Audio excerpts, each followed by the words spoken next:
So my name is Carolyn Jabulile White. I'm one of Charleston's Gullah storyteller. I do a lot of Gullah storytelling because I would love for the children to know more about their heritage, about the language, to be proud of it like I am. Very proud of my culture, my language, my ancestors, period. Because if it wasn't for them, I probably wouldn't be standing where I am today. And so it's really important to me that we remember that, remember the culture, remember some of the things that I do, going way back. And I like to tell the children about different things. Like they didn't even know, like how we cook good old okra soup and lima beans and pigtail and pig feet. A lot of people don't even know about the pig feet thing. I said, what? I said, that was good. But you see, we had those things and mad cook them things, because those are the things most of them throw away on the plantation. When it was butchering time, those things they didn't want. The old people, ancestors, the slaves, as you would call them, would preserve and take those things to cook with, the bone. And now guess what? That's what everybody want to know now, how we cook with damn bone and make things so good, like the neck bone. Now they tell you now don't eat too much because you cholesterol and all them things like that. But back then we ain't getting up with no cholesterol. It was good eating, you see, good eating. Man, I tell you. So now most of the white folks now they want to learn, how we make our stuff so good, and you tell them and they buy the neck bones a little bit too. But now they advise you say about the turkey, But we only used to have a turkey on like Thanksgiving time. They ain't never used to eat that all the time, The bones was what we had. And so we grew up like that. So it's nice for the children to know. Because all they know now is put things in the microwave, put them in and take them out, bang, Then they wonder why they got so much thing wrong with their body, They eating that fast thing. But we put them on the stove and let them cook sometime for an hour or two. Let them bake for an hour or two, and it's real good. Talking about the food, I know you visit the Gullah cuisine and they tell you some about that. And we used to bake macaroni. Stir no macaroni in no dish and call that mac and cheese. That's what they call them now. But we did baked macaroni, in the oven. Yeah, baked, like a pie almost. Very good. Well, of course, everybody know the chicken, like the fried chicken. But back in the days when I was a little girl, Madam would catch the chicken and wring them by neck, because we had what you call the yard chicken. Yard in Gullah means the yard. We had yard chicken. Madam would catch that chicken and wring his neck, and before you know, we had chicken and dumpling for supper. You talk about good, real good. But a lot of those things now have, I say, passed on because the children got so many modern things now. But knowing about my culture and keep rehearsing about it is real good for me, preserve it. I used to go to Avery, very prestigious school in downtown Charleston. I guess my mom, worked hard and tried to send me downtown to school. And the teachers would always kind of want to correct me, say my English wasn't right, So I said, okay. But as the years went by, a lot of people was coming to Charleston to find out more about the history of our ancestors. And so they called me up. Said, Miss White, I was out there, grown. We would like you to come down to Avery to do some storytelling, because we have some people from all over the world coming. I said, oh, do say, Hannah want me for come down here now for talk Gullah for the people, and then when I been here, you tell me, say, don't talk 'em. But I said, okay, I'll come. So my girlfriend then would say, you mean you're going to speak Gullah for those white folks? I said, I sure is. I go in for talking to them, because when I done talk 'em, I got my check. So I going down there talk. So word of mouth, hear about the Gullah storytelling went around. I started doing Christmas festival downtown Charleston, and went to something else, and now I done travel went all the way to Bismarck, North Dakota. And ain't nothing but some white folks up there. When they saw me, they thought I was a Martian. coming from space someplace, but went up there and learned about the Mandan Indians and culture. It was a diversity program. Alan sent me on that trip. So I like to tell people I've been to Bismarck. So got to see and learn about the Indians too there. And in our culture, back in the country, my dad and them, before they come to this spot, they was on what you call Henson Plantation, not too very far from here, because every island had a couple of small plantation on it. So my dad and grandfather and them stayed on what you call Henson Plantation. But my dad was a self-taught brick mason. He went to the city of Charleston and learned how to build. And then when he heard that this little piece of property, I guess, was on sale, Dad bought it and come back home and built his own place, built his corner himself and the house. So we raised up here, as young children. But down in the plantation now, they used to call the yard, like you say yard, and Gullah, that's the yard. Now, 100 children go play in the yard. 100 children, that means more than one children. More than one child. 100 children in Gullah, more than one. Go in the yard for play, and then you go out in the yard, and we was right down by the river. We used to run at the fiddler. See the little fiddler look like crab? We used to try to catch him. But before you could catch the fiddler, they all going back down in the hole. So I remember all those things, and the big bull, be around yard, they had some cow and the bull. Boy, when we see that bull, the little children going around there, we take off and run back home. Yeah, it was amazing how things, was then. So I haven't forgotten those things, and I cherish it. I like to tell people about it. And so far as speaking of Gullah, it doesn't embarrass me not one bit. Because when we get together, my age group, we sit down and talk to one another, and you wouldn't understand a thing we talking about. And thinking about that, the ancestors used to talk about the Bakra. I bet you don't know who the Bakra is. Lord, the Bakra is the plantation owner. That's the word. Bakra means plantation owner. But see, when Madam been in the field and talking about the Bakra, he didn't know that it was talking about him. Bakra. So any book you pick up, mostly in Gullah, you'll see that word Bakra in there. So I explained that, because Bakra was the owner of the place, you see. And Madam would be in the field, and you ain't know say Bakra do so and so. Man, Bakra but too mean. But if he was by the gate, he ain't know who he talking about him. Yeah. So remember that Bakra in Gullah means the white plantation owner. And Sham over there. May I say, gal, you ain't Sham over there? You ain't Sham there? Sham there means to see. See it over there. Sham there. Sham there means not just to see, it's an object, something you see. The word Sham. And what another yum there, see him there. Yum, him there, yum there, him there. And the old people talk. The Guayan, gal, I go for Guayan now. It means I'm leaving. I'm going down here. And I don't know what day clean mean. I bet you young fellas don't know what day clean is. Somebody says, what that clean the day or clean or what? No, that's the break of dawn. Yeah, break of dawn means day clean.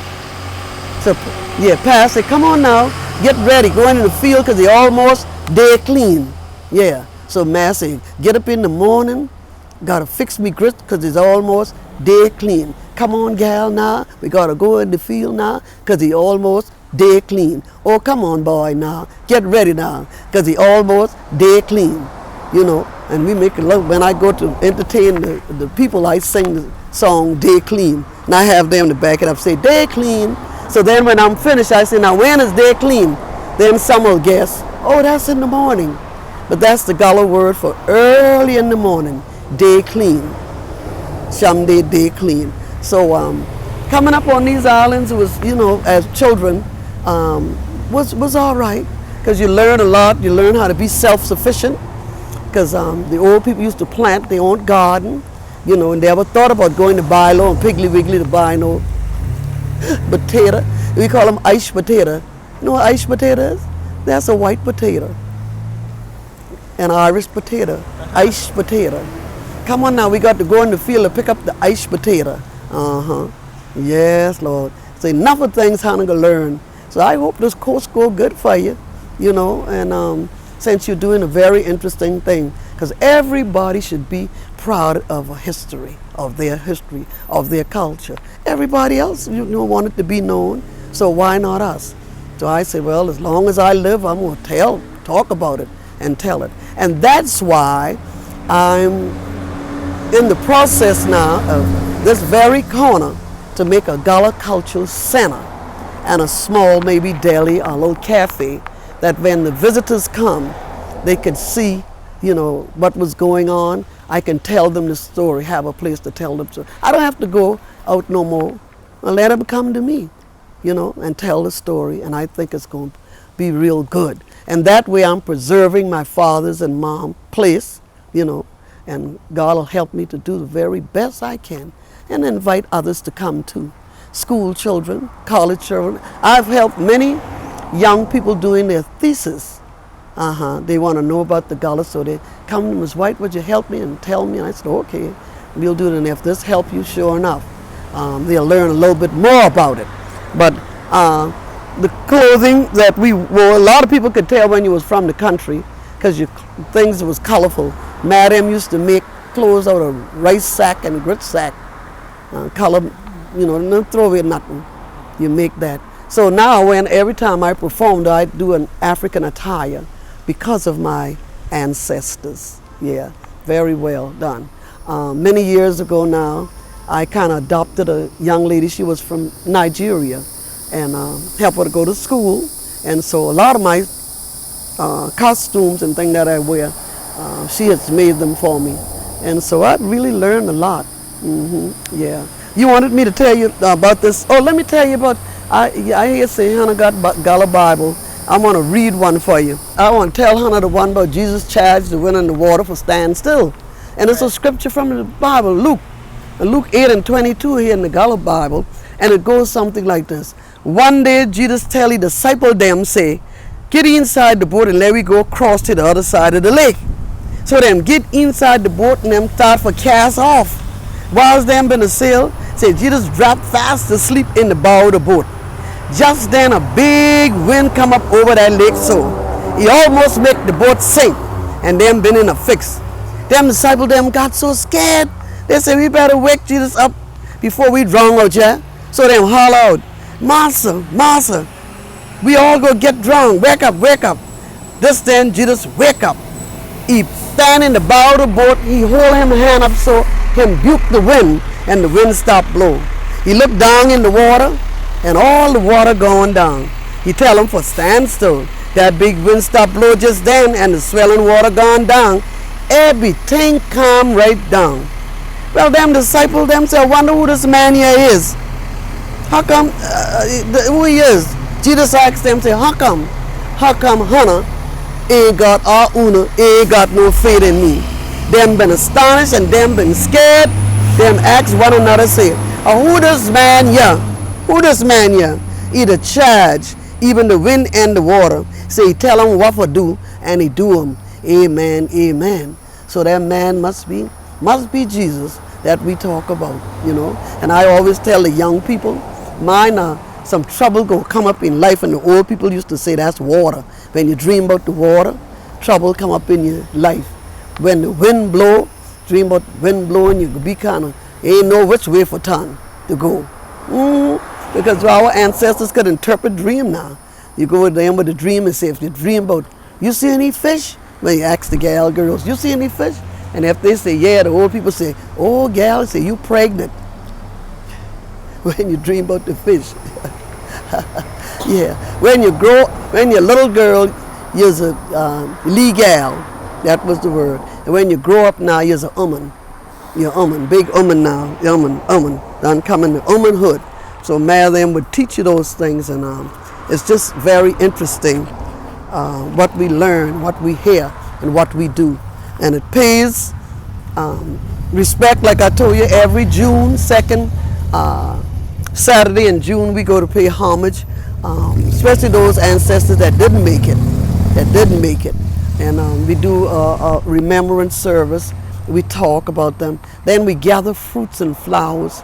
We put it in a big baby blanket, and we put it overboard to remember them. that didn't make it through the middle pastures was dead when they arrived and got here, because many perish, many perish. That was a long ride, cramp up in a little boat like sardine, man, I tell you. But anyway, went to Ghana and I saw some of those, the sites over there. You want to know now why Charleston became so famous? I just asked people, why you think they went and captured those ancestors and bring them here? Well, they give me all kind of answers. But I said, listen now, let me tell you. They bring them here because their ancestors would know how to plant rice. They know how to plant rice and grow rice. And that's when the Dutch and the Europeans or whatever got rich. Got rich. They call them Carolina gold. That was the name of the rice, Carolina gold. Charleston built up off of rice money. The sweat of the ancestors back. Okay? Growing the board and growing the rice. When I went to Ghana, I saw some people in the field. So I wasn't sure, and I asked, what those people planting over there? And so our driver that took us around said, oh, they planting rice. So I said, wow, what a coincidence. We went to see the young fellas make the kente cloth. Only the boys, only the young men do that, make and peddle and make the kente cloth. We saw the king village, and I mean, he was dripped down in gold, decorated. I said, wow, But great experience for me, and I'm so glad that God kept me this long to experience some of those things. Been quite a few places to tell the story about my beloved ancestor, about my mom and my dad, who's labored and worked hard to accumulate this corner. This corner where I'm standing today, left it for me so that now I'm planning to do something with it, so that my grandchildren can say what their grandmama left for them. Yeah, and so that's what we need to do too. We need to cherish the things that our ancestors had and left. And by the grace of God, as long as I dare ya, I gonna try to do just that.